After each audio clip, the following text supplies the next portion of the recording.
ሰላም ሰላም፣ ጤና ይስጥልኝ ክቡራትና ክቡራን፣ እምነት አካሉ ነኝ። ዛሬ የሆነች አዲስ ሀሳብ ባትሆንም የሆነ አንዳንድ ጉዳዮችን ለእናንተ ለመንገር መተናል። ከወልቂጤ ከተማ የስብዕና ልማትና ጥበብ ማህበር ነው ይህን መልእክት ያዘጋጀላችሁ ማለት ነው። እንግዲህ አንደኛ በከተማ በሰፈር እንደዚሁም በተለያዩ አካባቢዎች ላይ ስብዕናቸው ወጣቶች መገንባት አለበት ብለን እኛ ተነስተናል።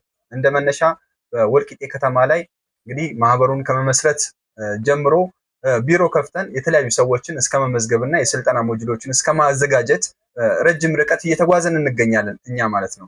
ለምንድን ነው ወጣቶች ስብዕናቸው መገንባት አለበት። ስብዕና ያልተገነባ ወጣት በጣም አስቸጋሪ ነው።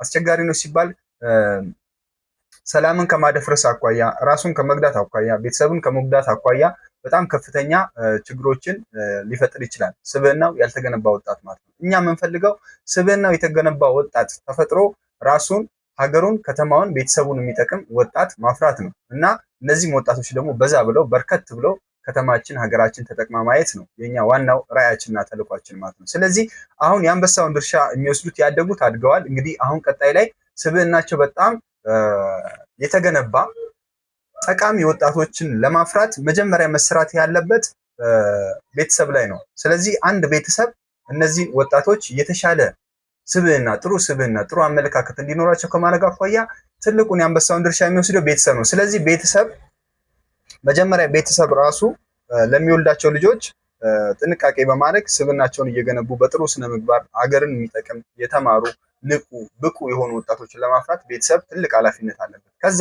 ቀጥሎ ስብዕናን ለመገንባትና ወጣቱን የተሻለ ደረጃ ለማድረስ በሁለተኛ ደረጃ ላይ እኛ በእይታ አኳያ ያስቀመጥነው ማህበረሰብ ነው። ማህበረሰቡ እንግዲህ ሰፈር፣ ጎረቤት ሊሆን ይችላል፣ ዘመድ ሊሆን ይችላል።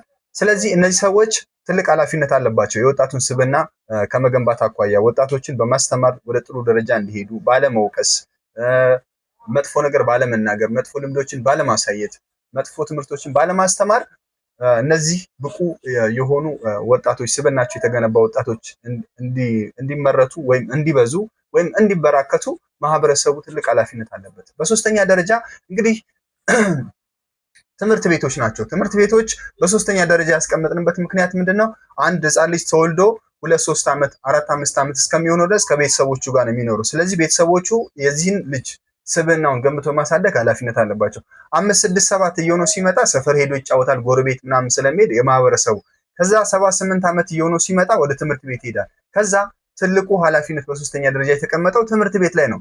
አስተማሪዎች ወይም መምህራኖች ይህንን ወጣት ይህንን ህፃን ልጅ ቀርጾ በማስተማርና የተሻለ አመለካከት እንዲኖረው፣ ሀገሩን እንዲወድ፣ ማህበረሰቡን እንዲወድ፣ ሰውን እንዲያከብር፣ ቤተሰቦቹን እንዲያከብር ትልቅ ትምህርት መስጠት ይኖርባቸዋል። በሶስተኛ ደረጃ ላይ ትምህርት ቤት መምህራን ኃላፊነታችሁን መወጣት ይኖርባቸዋል ማለት ነው። ከዛ እንግዲህ ወደ መንግስት ነው የምንሄደው። መንግስት ደግሞ እንግዲህ እነዚህ የተማሩ ኃይሎችን ስብዕናቸው የተገነባ ወጣቶችን ስራ በመፍጠር የተለያዩ ጥሩ ነገሮችን በማመቻቸት የመዋያ ስፍራዎችን በመገንባት መንግስት ደግሞ እነሱን ተጨማሪ ስብዕና ግንባታ ይሰጣቸዋል ማለት ነው።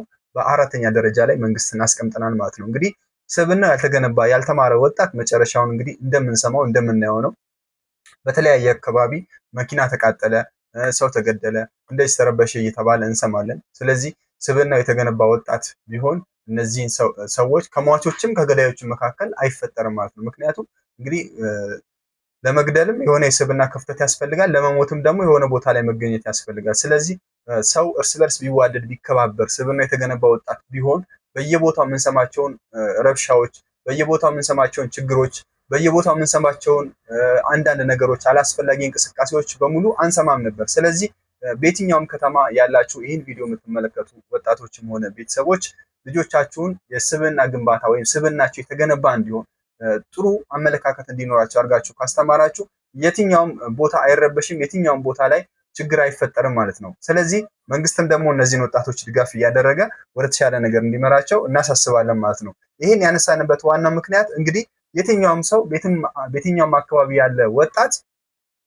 ችግር የሚፈጥረውም ሆነ ችግር የሚፈጠርበት ያው ቤተሰብ አለው ዞሮ ዞሮ። ስለዚህ እነዛ ቤተሰቦች በእቅድ በጥሩ ነገር ይህንን ወጣት ብቁ አድርገውት አሳድገውት ቢሆን ኖሮ ለመረበሽም ቀረብ አይልም። ምክንያቱም ረብሻን ከመፍጠር ሰውን ከማጥፋት በንግግር በጥያቄ በውይይት ነገሮችን ይፈታል ማለት ነው። ስለዚህ በውይይት በንግግር መፍታት ችግር እንግዲህ አይጠፋም።